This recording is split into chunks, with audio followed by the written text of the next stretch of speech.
Assalamualaikum. Welcome back. How are you? I hope everyone is fine. I'm back, guys. Today we are going to learn 25 phrasal words with meaning and example sentences.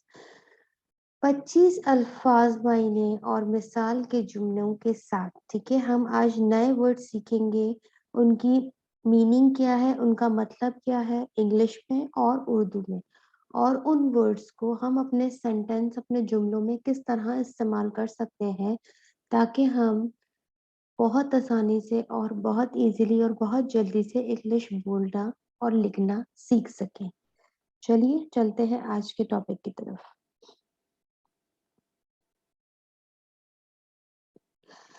So the first one is, ठीक है, ask somebody out. इसका मतलब क्या है? English में अगर आपसे कोई कहता है कि आस्क समबडी आउट, इसका मतलब है कि इनवाइट करें किसी को डेट पर, एक तारीख पर किसी को इनवाइट करना। For example, Brian asked Judy out to dinner at a movie.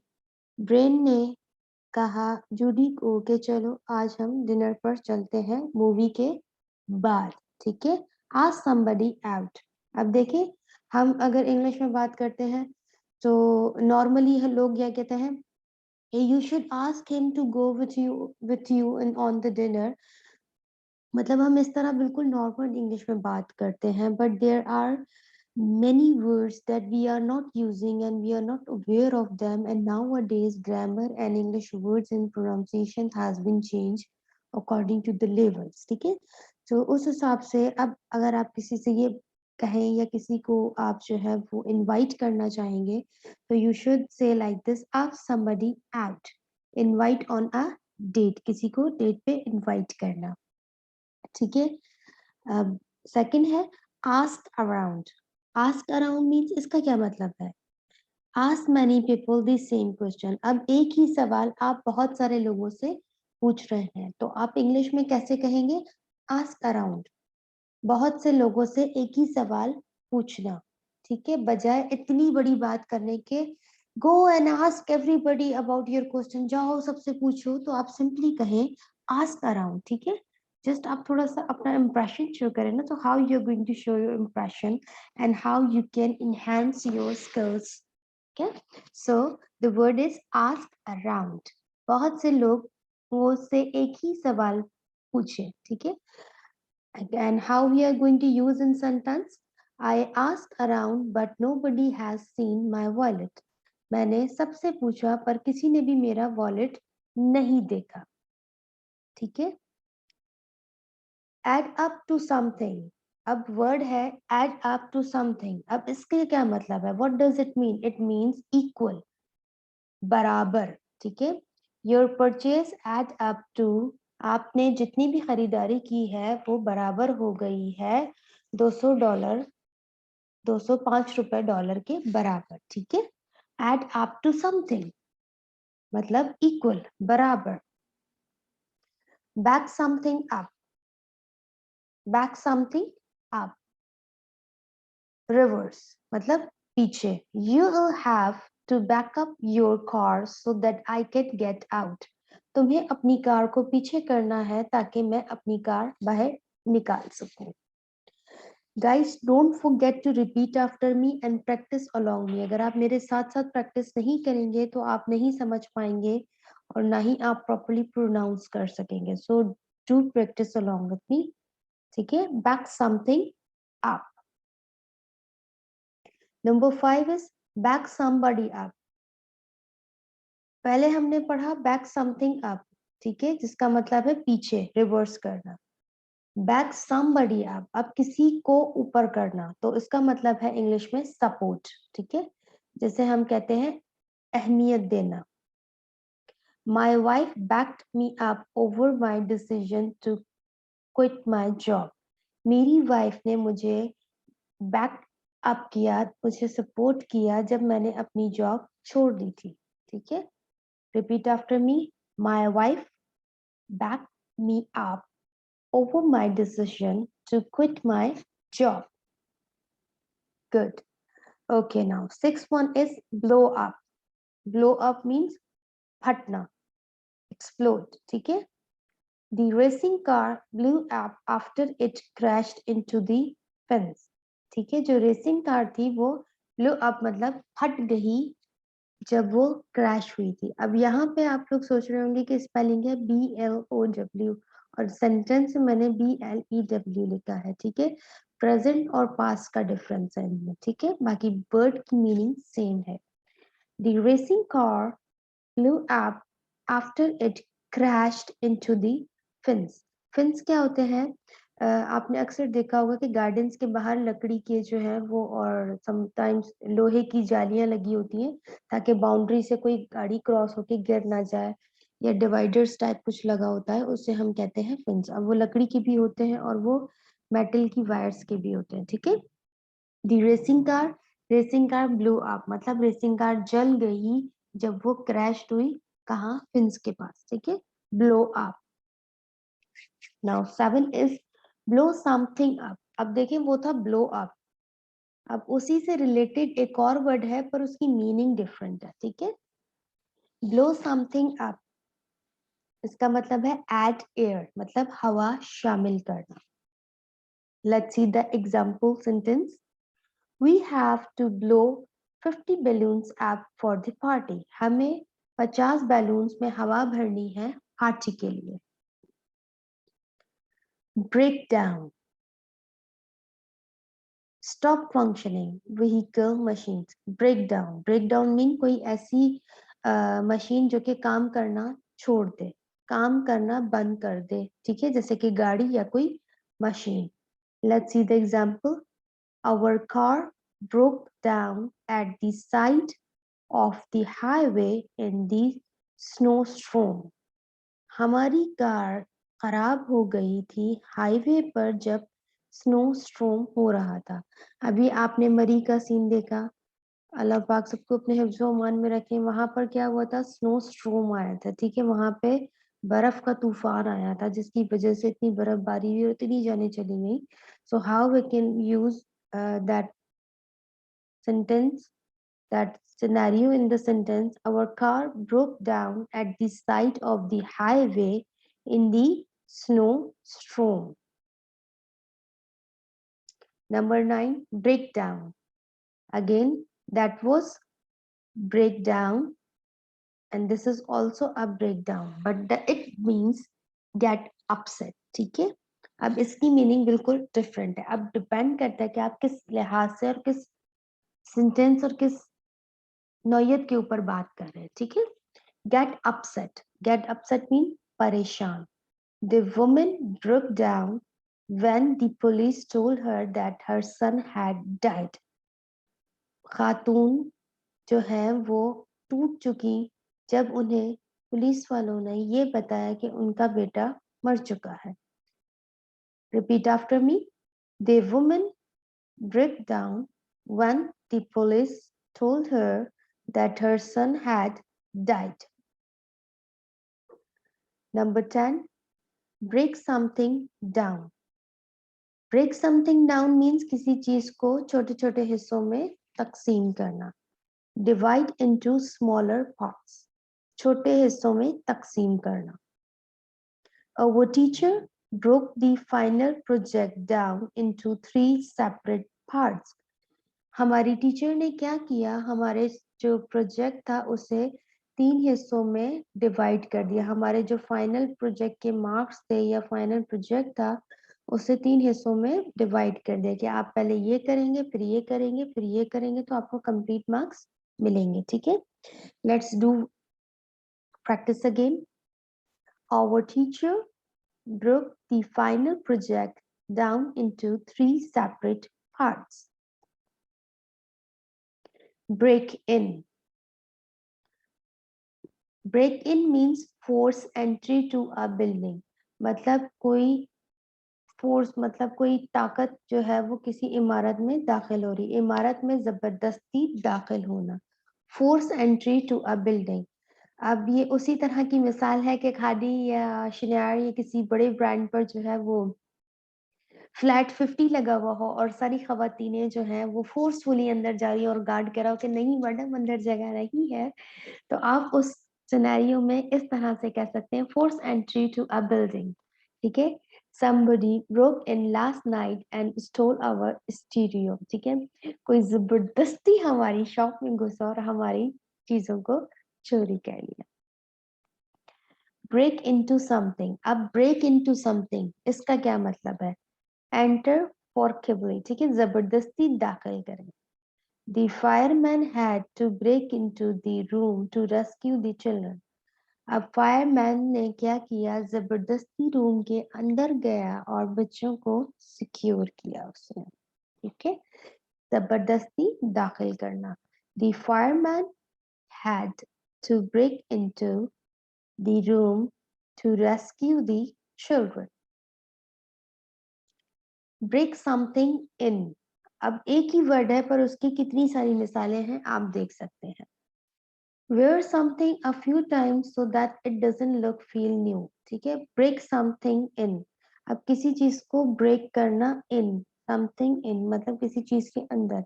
अब इसकी क्या मिसाल है? इसकी मिसाल इसी तरह है कि आपने कोई न्यू सूट बाय किया है और आपने एक दो दफा उसे पहना और वो अब आपके लिए नया नहीं रहा। so let's see the example. I need to break these shoes in before we run next week.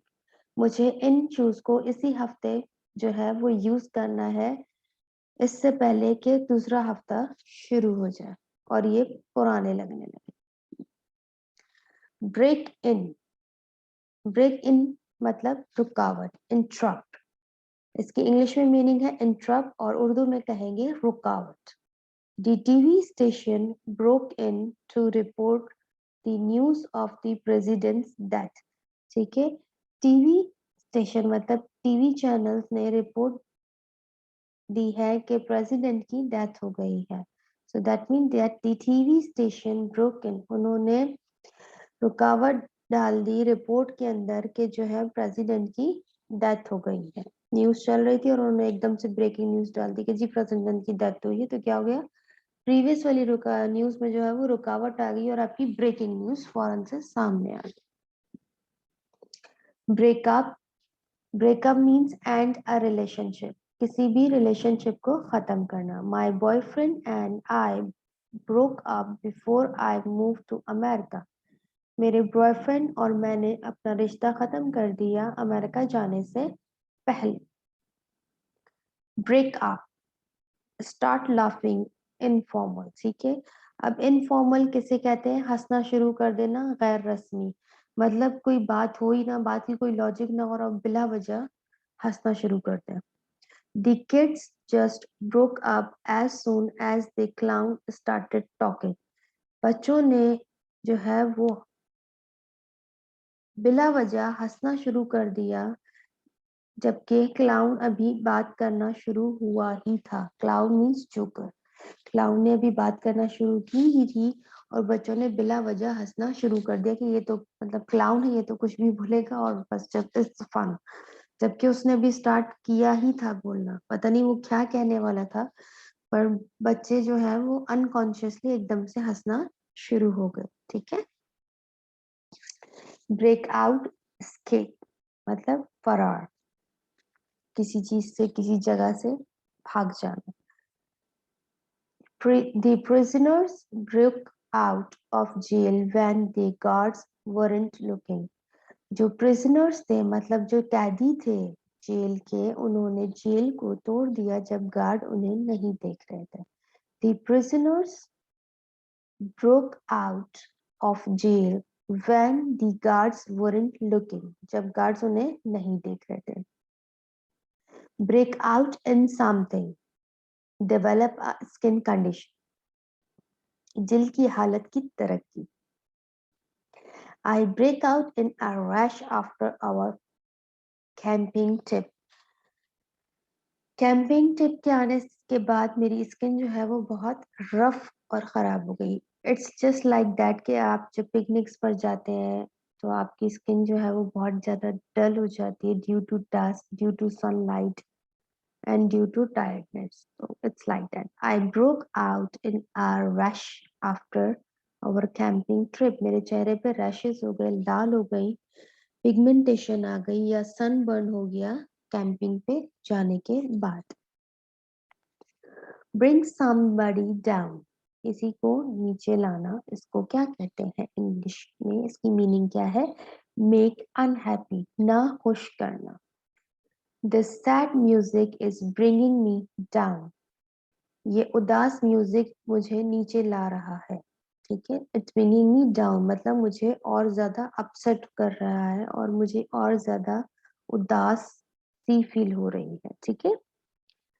Number 19, bring somebody up, raise a child। bring somebody up means किसी बच्चे की परवरिश करना। My grandparents brought me up after my parents died। मेरे grand parents मुझे अपने पास ले आए जब मेरे पेरेंट्स की डेथ हो चुकी थी। Repeat after me, raise a child, बच्चे की परवरिश करना। My grandparents brought me up after my parents died. Bring something up, start talking about a subject, किसी भी मखसूस के बारे में बात करना शुरू करना, किसी मखसूस टॉपिक के बारे में बात करना शुरू करना। My mother walks out of the room when my father brings up sports. मेरी मदर चलना शुरू हो गई रूम में जब मेरे फादर स्पोर्ट्स की बात करने लगे। 21, bring something up. Bring something up means कुछ ऊपर आना। For suppose vomit, उल्टी। He drunk so much that he brought his dinner up in the toilet। इसने इतना ज्यादा खा लिया था कि इसे सारा कुछ ऊपर आने लगा वॉशरूम में। डिनर मीन्स रात के खाने के बाद।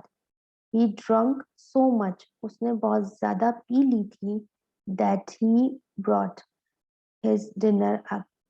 फिर क्या हुआ कि उसका रात का खाना मुंह को आ गया वॉशरूम में। Number 2, call around। call around means phone many different places people, बहुत सारे लोगों को मुख्तलिफ मकामात पे फोन करना। We called around but we weren't able to find the car party we needed। हमने बहुत सारे लोगों को फोन किया पर हम स्टिल अभी भी हमें कोई ऐसा बंदा नहीं मिला जो हमारी कार पार्टी अरेंज कर सके। We called around but we weren't able to find the car party we needed। ठीक है। 23, call somebody back, किसी को दोबारा बुलाना। रिटर्न अ फोन कॉल, इसकी मीनिंग क्या है? रिटर्न अ फोन कॉल, एक फोन कॉल वापस करें। ठीक है। I called the company back, मैंने अपनी कंपनी में दोबारा फोन किया but लेकिन the offices were closed, offices बंद हो चुके थे for the weekend। ऑफिसेस बंद हो चुके थे फॉर दी वीकेंड मतलब सैटरडे संडे को जैसे ऑफिस बंद हो जाते हैं उस तरह ऑफिस बंद हो चुके थे। 24, कॉल समथिंग ऑफ, इसका क्या मतलब है? Call something of means cancel कर देना, मनसूख कर देना। जैसन कॉल दी वेडिंग ऑफ, जैसन ने अपनी वेडिंग मनसूख कर दी बिकॉज क्योंकि he wasn't in love with his fiancee, क्योंकि वो अपनी फियांसी से मोहब्बत नहीं करता था इसीलिए उसने अपनी शादी जो है वो मनसूख कर दी। Call something off. Now the last one is call on somebody। Call on somebody, what does it mean? It means ask for an answer or opinion, किसी का जवाब या राय तलब करें। The professor called on me for question 1। Professor ने मुझे call की सवाल नंबर 1 के लिए। ठीक है guys, these are the 25 phrases words that we can use with different sentences and I have showed you meanings। ठीक है, मैंने आपको phrases बताए। phrases क्या होते हैं? एक ही वर्ड एक जैसा दिखता है पर उसकी मीनिंग डिफरेंट होती है, उसकी नौयत डिफरेंट होती है, ठीक है। अब आप इन फ्रेजेस को भी याद कर सकते हैं, आप इनसे दिए गई एग्जाम्पल्स, इनके वर्ड्स को भी याद कर सकते हैं। उर्दू में इनकी मीनिंग आपकी हेल्प के लिए दी है, how to use in the sentence, you can use it, but everything depends on your practice. मैं हमेशा से यही कहती आई हूँ, do practice do practice do practice. अगर आप प्रैक्टिस नहीं करेंगे तो you will never be perfect, ठीक है। Don't miss my next lesson, it's again on phrases. I have 200 common phrases over here, जिसको मैंने 4 लेसन्स में डिवाइड कर दिया, otherwise it will be a very long video. So this was the lesson 1, 25 phrasal. The next lesson will also be on 25 phrasal, that will be lesson 2. I hope you liked the video. Don't forget to subscribe and share with your friends and family members. Take care. Bye bye. Inshallah. See you soon. Allah Hafiz.